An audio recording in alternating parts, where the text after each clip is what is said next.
What's good, the PC gang? Super and back in it and bang, I had a slap crazy video. So, cause she's very crazy, very blazy.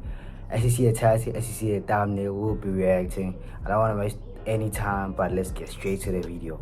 Without any further ado, let's get straight to it. Guys, let's get straight to it and see what's going on. Let's see what's going on, guys. This is what you call a recording industry black. A platinum selling album in South Africa selling at around 125 rands per copy makes around 5 million rands. But the dark side of this money is most artists don't even see 10% of that money. $1 million. You're not gonna make. Personally, I think I don't know. I just feel it's the economy this side, cause I can't compare artists from this side and international. I just feel like it's the economy and the record label. Some of the record labels are not good. For example, got ambitious. What is the ambitious? That's tough. That's tough, my guy. Doing dirty on South African artists, talking about MT, Aries, Amanda Black, you can name them. So I just feel like, hey man, if you're an artist, just be independent or get a good record label. But you don't need a record label. A cent until everything you do pays them back that $10 million. I want to say shout out to, there's not my video, shout out to Milos Chubani, you feel me? Shout out to Milos Chubani. W video. To wait for a month and do you know in one gig you probably made your salary? After selling over 40,000 copies of Avery, MT would have made more than R1 million in royalties from that album alone, and probably millions more from his gigs, but he was allegedly caught in a scam record deal that paid him a monthly salary of less than 20,000 rand per month. That's not even all. The queen of South African pop, Brenda Fassie, is said to have blown 10 million rands in 9 years, regularly spending in the six figures after making more than 30 million rands throughout her career. The darkness of the music industry never fades, honest. The more you dig, the more you are bound to find. My weaknesses are what they don't expect me to. We can look at our Loli you dog. But Loli was inside in spooks, because they couldn't trust that thing, dog. Yeah, whatever is that, dog.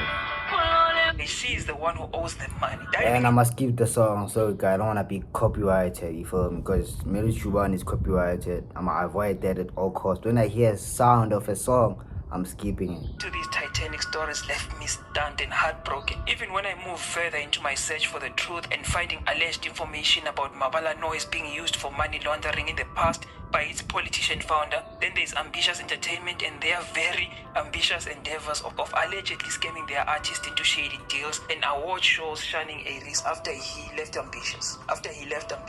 The South African music business will never cease to amaze me, but it's definitely about to amaze you all. And stuff. It was me, him, Flame. That's what I remember. And then he was like, yo, you can't even be your ultimate self as an artist in this label because you marginalized, you know? Like I was tired. And I don't get tired. You know, I'm a hustler. So I'm like, no man, here I'm working too much, man.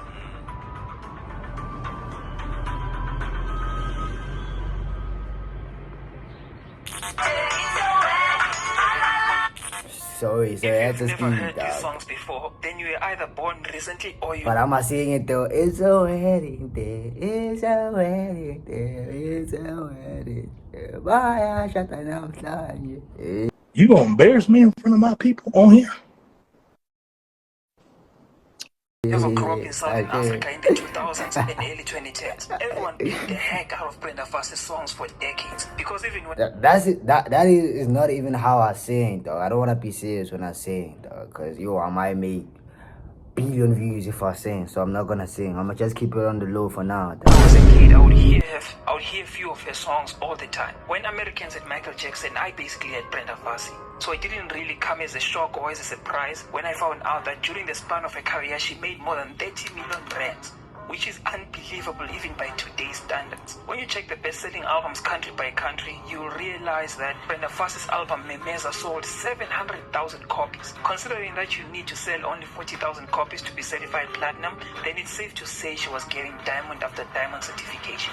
It's still unbelievable how many units the queen of South African pop was moving. Do you actually think that's the head? Nah. She has 3 albums in the top 5 best-selling albums of all time in South Africa. Amadlozi sold 350,000 copies.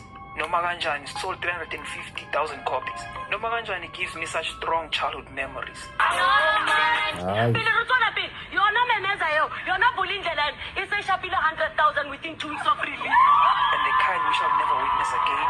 I wanted to paint the picture for you guys to understand that when I say Brenda Fassie, I'm not talking about a small name. Our own local version of Michael Jackson when it comes to her value in record sales.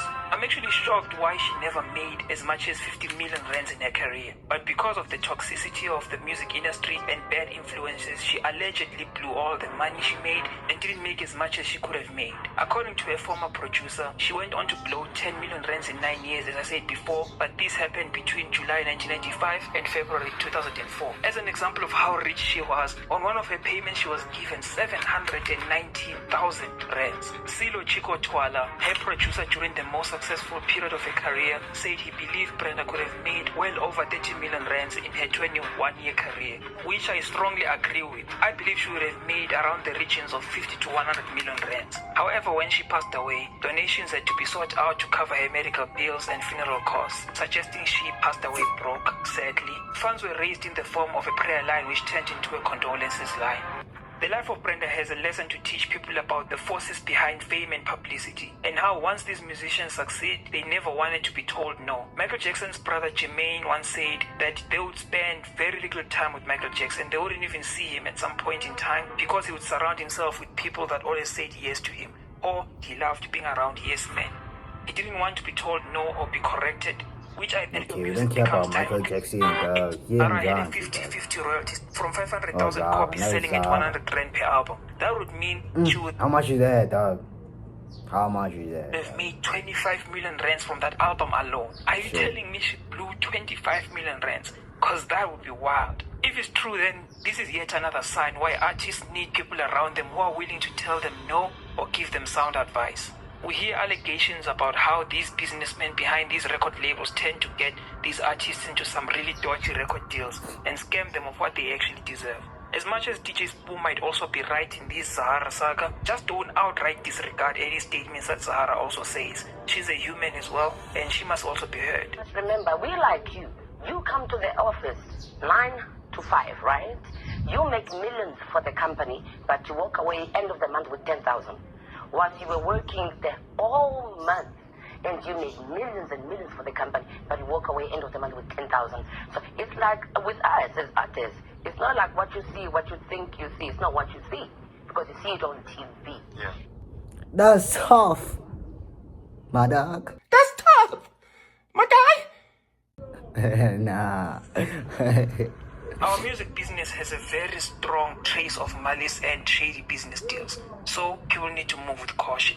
Treating artists unfairly is what always leads to the eventual downfall. And guys, I have to be somewhere, dog, you feel me? But I'm operating this early in the morning because I have to be somewhere. Probably I'm not even gonna finish this video because I'm already late, dog, you feel me? But we're gonna, let's see where we end, you see. Let's see where we end. Recording business. It's always the same in every industry. Take Twitch for But example. the luck is, next video after this video is gonna drop to make out that I didn't finish up this video. So just stay tuned in. Probably I'm gonna drop another video, dog. Yeah. It doesn't give its creators the kind of attention and love that YouTube gives. So this is leading to many creators flocking to YouTube to use it as their primary streaming platform. When Zahara appeared on Metro FM, she told More Flavor that she would sometimes get a mere 10,000 rands. You guys will understand clearly just how related these stories actually are. It's a web of similar stories. MT was paid a salary monthly instead of getting royalties. So this dodgy practice is not a new thing. It's been happening to artists, but Zahara's story is a very tricky one. You can never be sure whether she's on the right side or the record label is on the right side. Seeing Zahara suffering though is really heartbreaking to me personally because Zahara is the princess of South African pop music. A beacon of hope we needed after the passing of Brenda Fassie. Seeing her on such a financial downward spiral is just heartbreaking. During the pandemic when if I can tell you one thing, look what paying for it anymore. We are talking about an icon management. I honestly wouldn't tell you. Mechanical royalties are generated through cassette, digital downloads, and streaming through digital service providers like Spotify and Apple Music. Record labels pay a mechanical royalty to a songwriter every time they reproduce and sell a CD of their music. Mechanical royalties are usually paid out by your record label if you are signed, or through your musical distribution service if you are independent. When talking about music royalties for performing artists, there's a guys, you're gonna forgive me. Let's skip to the next person. I just feel like, yeah, it's just Japanese, but also it's learning, because now we're learning about the royalties and everything. But you wanna know what's the scary business of it? Scary business of it is them blowing money. So let's rise and see other artists. range of absolute cloud level. That is how you're in command 15 to 18%. The superstar artists that are at the top of the industry can command anywhere upwards of 8. Uzi Vert went on a social media rampage because his record label gave him away getting a monthly spare gigs the album to sell as much as possible through fees until it's once you sign the traditional record deal, you open.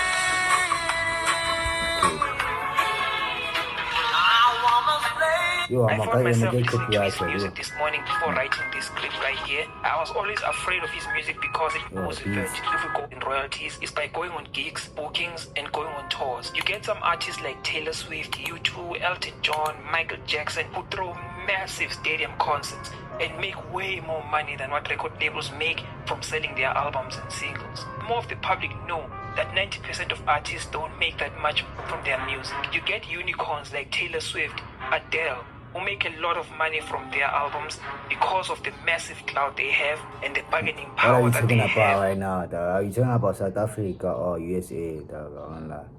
Let's see. Let's see.